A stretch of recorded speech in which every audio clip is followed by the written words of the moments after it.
All right, perpendicular bisectors. I already drew two triangles. I want to show you how to draw the right triangle.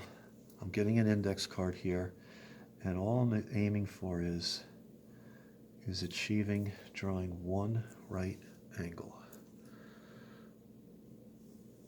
and preferably a scaling triangle.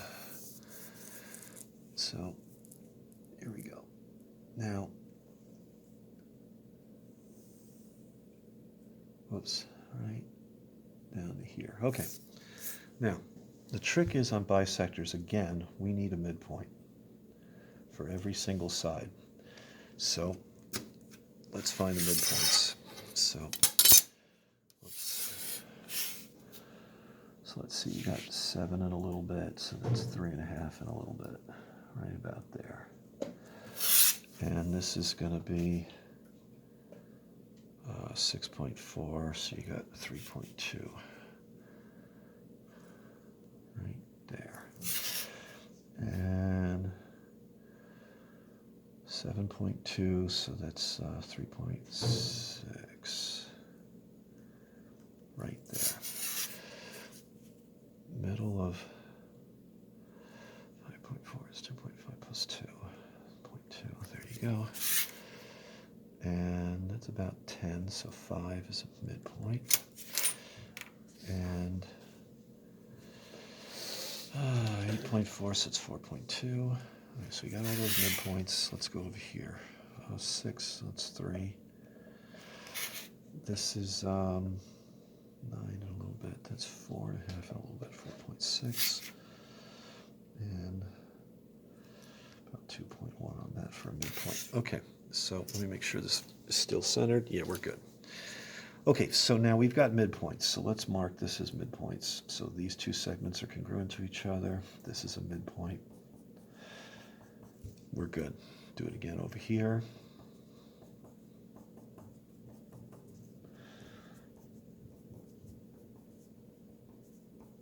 Now, here's the part that's important.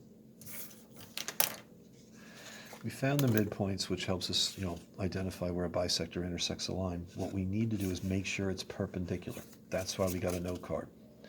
So using a note card, line this edge up to this side of the triangle here, and just draw yourself a line right here. Line, right? Whoops.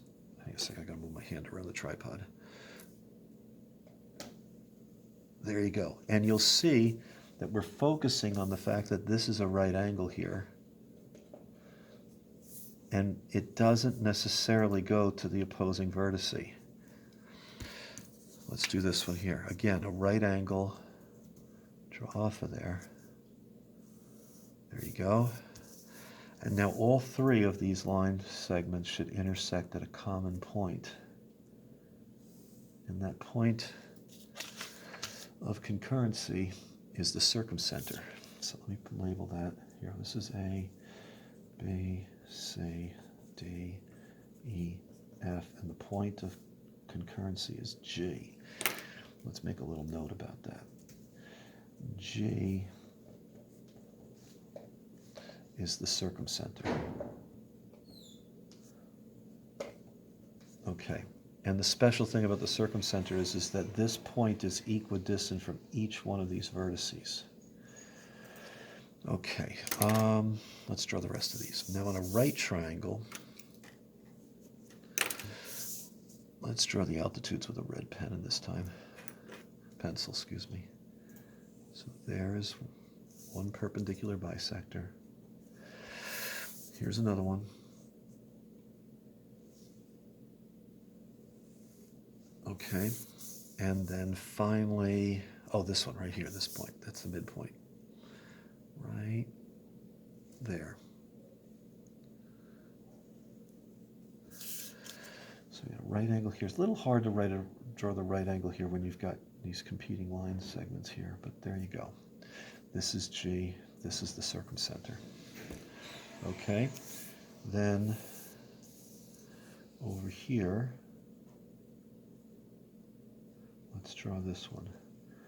There's a perpendicular bisector. Right angle over here. There. And finally, now the thing is that you're seeing that the intersection for the circumcenter is outside the triangle when it's obtuse. So let's draw this one this way. Right about like that. There's your perpendicular bisector. There you go. Okay? Okay.